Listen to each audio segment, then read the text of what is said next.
وَنُنَزِّلُ مِنَ الْقُرْآنِ مَا هُوَ شِفَاءٌ وَرَحْمَةٌ لِّلْمُؤْمِنِينَ وَلَا يَزِيدُ الظَّالِمِينَ إِلَّا خَسَارًا۔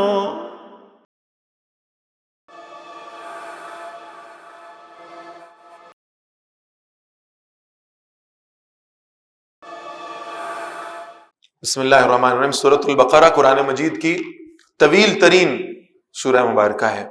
اللہ کے رسول صلی اللہ علیہ وسلم نے فرمایا لِكُلِّ شَيْءٍ صَنَامٌ، ہر شے کی ایک چوٹی ہے۔ وَإِنَّ صَنَامَ الْقُرْآنِ سورۃ البقرہ، اور قرآن مجید کی چوٹی سورۃ البقرہ ہے۔ طویل ترین سورہ مبارکہ ہے۔ اس سورہ مبارکہ کے اگر ہم دو حصے کریں تو یوں سمجھیں، جو پہلا حصہ ہے وہ یہود کے واقعات پر، بنی اسرائیل کے واقعات پر مبنی ہے۔ بسم اللہ الرحمن الرحیم۔ الف لام میم، حروف مقطعات ہیں، اور آج پہلے روز ہی میں انشاءاللہ اس کی وضاحت عرض کر دیتا ہوں۔ حروف مقطعات وہ حروف ہیں کہ جن کا مطلب اللہ اور اللہ کے رسول صلی اللہ علیہ وسلم کے سوا کسی اور کو معلوم نہیں ہے۔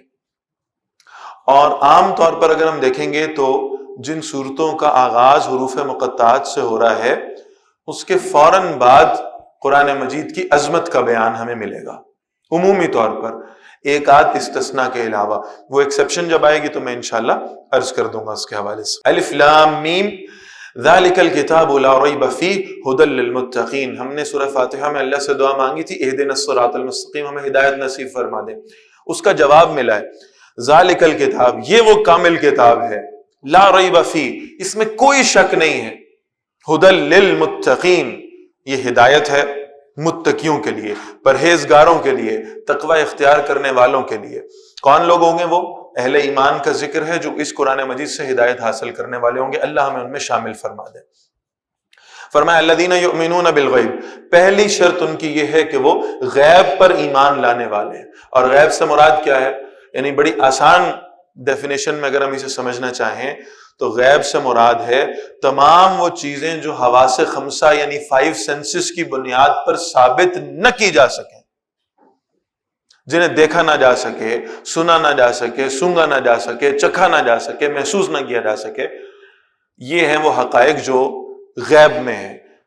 آج کی زبان میں اگر کہیں تو وہ جو میٹا فزیکل امور ہیں ان پر ایمان لانا۔ تو پہلی شرط ان اہل ایمان کی کیا ہے؟ الذین یؤمنون بالغیب، وہ جو غیب پر ایمان لانے والے ہیں، ویقیمون الصلاۃ، اور پھر وہ نماز کو قائم کرتے ہیں، ومما رزقناہم ینفقون، اور جو کچھ ہم نے انہیں عطا کر رکھا ہے اس میں سے اللہ کے راستے میں خرچ کرتے ہیں۔ والذین یؤمنون بما انزل الیک، اور اے نبی صلی اللہ علیہ وسلم جو ہم نے آپ کی طرف وحی کی ہے اس پر ایمان لاتے ہیں۔ وما انزل من قبلک، اور جو آپ صلی اللہ علیہ وسلم سے پہلے اللہ کی طرف سے وحی آئی تھی اس پر بھی ایمان لاتے ہیں، لیکن اس کی موجودہ صورتحال کو نہیں مانتے، موجودہ کیفیت کے قائل نہیں، اس لیے کہ اللہ کی کتابوں میں سے وہ ایک واحد کتاب جو اپنی اصل شکل میں موجود ہے اور قیامت تک موجود رہے گی، اور وہی واجب الاتباع ہے، وہ قرآن مجید ہے۔ وبالآخرۃ ہم یوقنون، اور آخرت پر تو وہ یقین رکھتے ہیں۔ اولئک علی ھدی من ربہم، یہی لوگ ہیں جو اپنے رب کی طرف سے ہدایت پر ہیں۔ واولئک ھم المفلحون، اور یہی وہ لوگ ہیں جو فلاح پانے والے ہیں۔ اللہ ہمیں ان میں شامل فرمائے۔ ان الذین کفروا، بے شک وہ لوگ جنہوں نے کفر کیا، سواء علیہم، ان پر برابر ہے، اانذرتہم، اے نبی صلی اللہ علیہ وسلم چاہے آپ انہیں خبردار کریں اس کتاب کے ذریعے سے، ام لم تنذرہم، یا آپ انہیں خبردار نہ کریں۔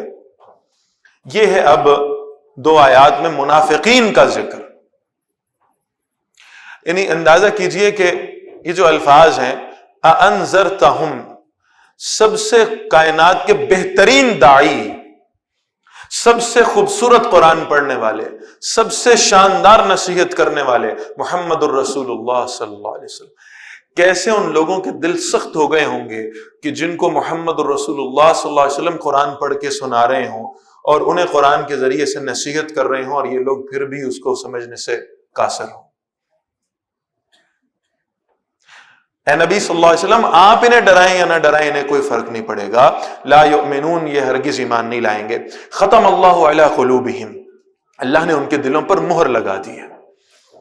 وَعَلَىٰ سَمْعِهِمْ، اور ان کے کانوں پر بھی، وَعَلَىٰ أَبْصَارِهِمْ غِشَاوَةٌ، اور ان کی آنکھوں پر پردہ پڑا ہوا ہے.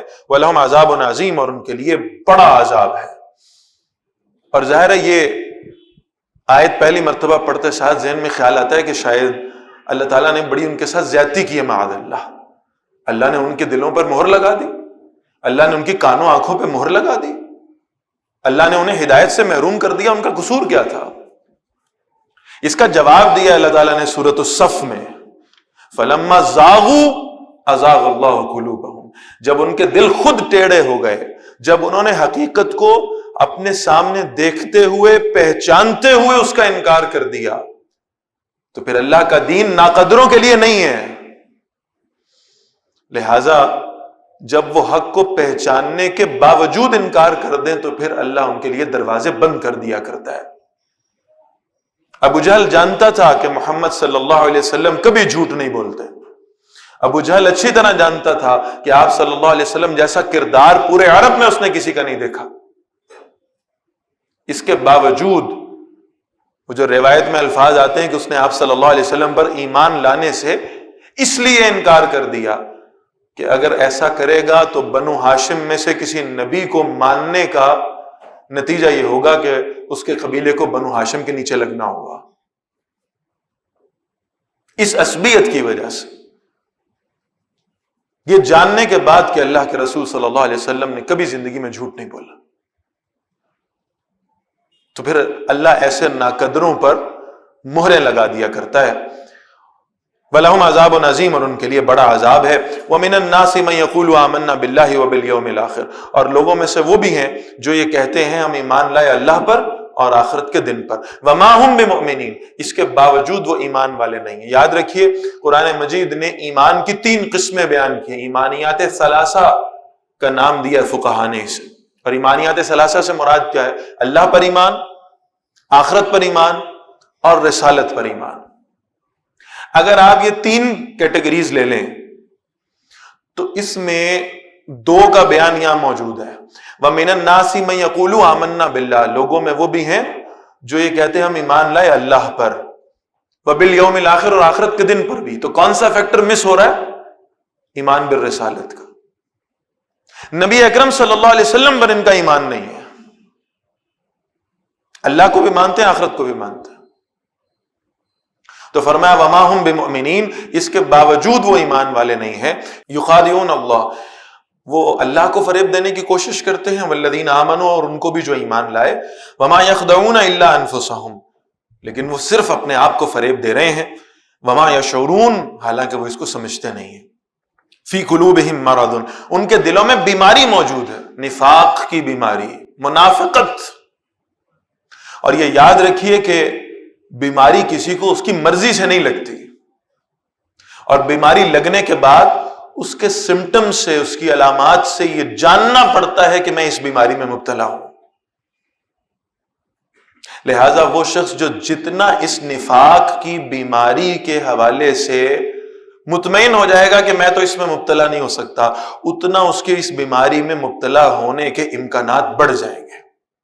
اور جو جتنا زیادہ خوف زدہ رہے گا، ہمیشہ سوچتا رہے گا، اللہ سے پناہ مانگتا رہے گا. اللہ کے رسول صلی اللہ علیہ وسلم اللہ سے دعائیں مانگا کرتے تھے ہمیں سکھانے کے لیے، اللہم انی اعوذ بک من النفاق، یا اللہ ہمیں منافقت سے پناہ عطا فرما دے، ہمارے دلوں کو ایمان کی دولت سے مزین فرما دے. اس لیے کہ آپ صلی اللہ علیہ وسلم فرماتے ہیں جس کے پاس دولت ہے نا، چوری کا خدشہ بھی صرف اسی کو ہوا کرتا ہے، اور جس کے پاس ایمان کی دولت ہی نہیں ہے وہ بے خوف ہوگا، بے خطر ہوگا. لہذا ہمیشہ اپنے اندر وہ علامات تلاش کرنے کی کوشش کرتے رہنا کہ کہیں منافقت کا کوئی ذرہ میرے اندر تو موجود نہیں. اور یہی کیفیت آپ کو ملے گی سیدنا عمر فاروق رضی اللہ تعالی عنہ میں، کہ حذیفہ بن یمان رضی اللہ تعالیٰ عنہ، جن کو رسول اللہ صلی اللہ علیہ وسلم نے بتا دیا تھا منافقین کے نام. حضرت عمر رضی اللہ تعالیٰ عنہ جیسی ہستی کہ جن کے بارے میں دل میں یہ شک پیدا ہونا بھی خدا نہ خواستہ کہ ان میں کوئی نفاق موجود تھا، یہ اپنے ایمان کو خطرے میں ڈالنے کے مترادف ہے. اللہ کے رسول صلی اللہ علیہ وسلم نے فرمایا میرے بعد کوئی نبی ہوتا تو عمر ہوتا، اور عمر جس راستے سے گزرتا ہے شیطان وہ راستہ چھوڑ دیتا، رضی اللہ تعالیٰ عنہ۔ اتنے جلیل القدر شخصیت، اور اس کے باوجود خوف ہے کہ کہیں ان منافقین میں میرا نام شامل نہ ہو۔ اگر اس درجے کے لوگ جن کا جنتوں میں جانا جنت کا اعزاز ہو، وہ اگر اپنے حوالے سے فکر مند ہوں کہ کہیں کوئی منافقت ہمارے اندر نہ آ جائے، تو پھر مجھے اور آپ کو اس پر بہت زیادہ پریشان ہونے کی ضرورت ہے۔ اللہ ہمیں اس منافقت کی مرض سے محفوظ رکھے۔ فی قلوبہم مرض، ان کے دلوں میں بیماری ہے، فزادہم اللہ مرضا، اللہ نے انہیں اس مرض میں، اس بیماری میں اور زیادہ بڑھا دیا۔ وَلَهُمْ عَذَابٌ علیم، اور ان کے لیے دردناک عذاب ہے، بما کانوا یکذبون، کیونکہ وہ جھوٹ بولا کرتے تھے، جھٹلایا کرتے تھے اللہ کی آیات کو، اللہ کے احکامات ان کے سامنے رکھا کرتے تھے، یہ منہ موڑ لیا کرتے تھے۔ وَإِذَا قِيلَ لَهُمْ لَا تُفْسِدُوا فِي الْأَرْضِ، اور جب بھی ان سے کہا جاتا ہے زمین میں فساد نہ پھیلاؤ، قَالُوا إِنَّمَا نَحْنُ مُصْلِحُونَ، وہ کہتے ہیں ہم تو اصلاح کرنے کے لیے یہ سب کر رہے ہیں، ہمارا تو مقصد یہ کہ دنیا میں اصلاح کر دی جائے۔ الا انہم هم المفسدون، جان لیجئے یہی ہیں جو فساد پھیلانے والے ہیں، ولکن لا یشعرون، حالانکہ وہ سمجھ نہیں رہے۔ وَإِذَا قِيلَ لَهُمْ آمِنُوا كَمَا آمَنَ النَّاسُ، یہ سب سے اہم بات ہے، منافقین کی بہت بڑی نشانی، اور وہ نشانی کیا ہے جسے اللہ نے بیان فرمایا ہے؟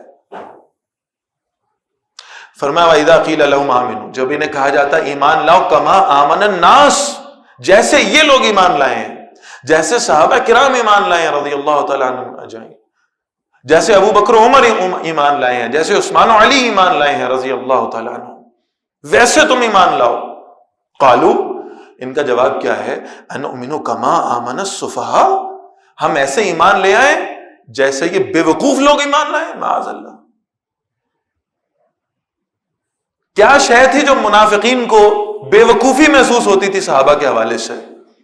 یہ آج مجھے اور آپ کو غور سے پڑھنے کی، فکر کرنے کی ضرورت ہے کہ کہیں ہم بھی اپنی زندگیوں میں اسے بے وقوفی تو نہیں سمجھ رہے۔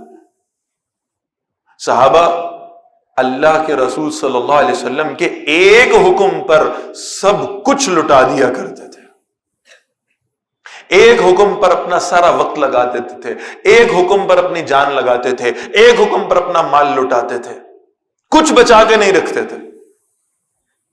کوئی آدھے گھر کا سامان لیا دوڑا چلا آتا تھا، کوئی پورے گھر کا سامان لیا دوڑا چلا آتا تھا، اور جس کے پاس کچھ نہیں ہوتا تھا دینے کو، پوری رات ایک یہودی کے باغ میں ملازمت کر کے ایک جھولی میں کھجوریں بھر کے حضور صلی اللہ علیہ وسلم کے قدموں میں رکھ دیتا۔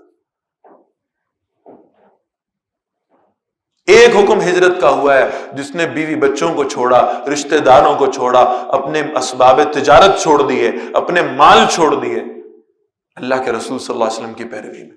اور یہ تو بہرحال سب باتیں ایک جانب، سب سے جو جسے عروج بتایا گیا ایمان کا، کہ اللہ کے رسول صلی اللہ علیہ وسلم کے ایک حکم پر جان لگانے کے لیے میدان میں اتر آئے۔ یہ تھی وہ باتیں جو بے وقوفی لگا کرتی تھی منافقین کو۔ ایسے ایمان لائے جیسے یہ بے وقوفی ایمان لاتے، معاذ اللہ۔ اللہ نے فیصلہ دیا ہے اور بڑا سخت فیصلہ ہے، فرمایا الا انہم ہم السفہاء ولکن لا یعلمون، سن لو یہ لوگ خود بے وقوف ہیں لیکن جانتے نہیں ہیں، سمجھتے نہیں۔ فیصلہ ہو گیا، تم صحابہ کے بارے میں جو عقیدہ رکھو گے اللہ تمہیں وہ بنا دے گا۔ تم صحابہ کو معاذ اللہ بے وقوف سمجھو گے تو اللہ تمہیں بے وقوف بنائے گا۔ تم صحابہ کو مومن سمجھو گے اللہ تمہیں مومن بنا دے گا۔ تم صحابہ کو متقی سمجھو گے اللہ تمہیں متقی بنا دے گا۔ تم صحابہ کو کافر کہو گے اللہ تمہیں کافر بنا دے گا۔ فرمایا وَإِذَا لَقُوا الَّذِينَ آمَنُوا، اور جب بھی وہ ایمان والوں سے ملتے ہیں، منافقین جب ایمان والوں سے ملاقات کرتے ہیں، قالوا آمنا، کہتے ہیں ہم ایمان لائے، وَإِذَا خَلَوْا إِلَىٰ شَيَاطِينِهِمْ، اور جب بھی تنہائی میں اپنے شیطانوں کے پاس جاتے ہیں، اپنے ان پرانے سابقہ ساتھیوں کے پاس جاتے ہیں، قالوا إِنَّا مَعَكُمْ، کہتے ہیں بے شک ہم تمہارے ساتھ ہیں، إِنَّمَا نَحْنُ مُسْتَهْزِئُونَ، بے شک ہم تو صرف مذاق کرنے والے ہیں، ایمان والوں کو تو ہم چکت دے رہے ہیں، ان کا تو ہم مذاق اڑا رہے ہیں۔ اللہ یستہزئ بہم، اللہ ان سے اس مذاق اڑانے کا بدلہ لیتا ہے۔ وَیَمُدُّهُمْ فِی طُغْیَانِہِمْ یَعْمَہُونَ، اور وہ بدلہ کیا ہے؟ اللہ انہیں اور ڈھیل دیتا ہے کہ جاؤ اپنی سرکشی میں، اپنی اس بغاوت میں تم بھٹکتے رہو۔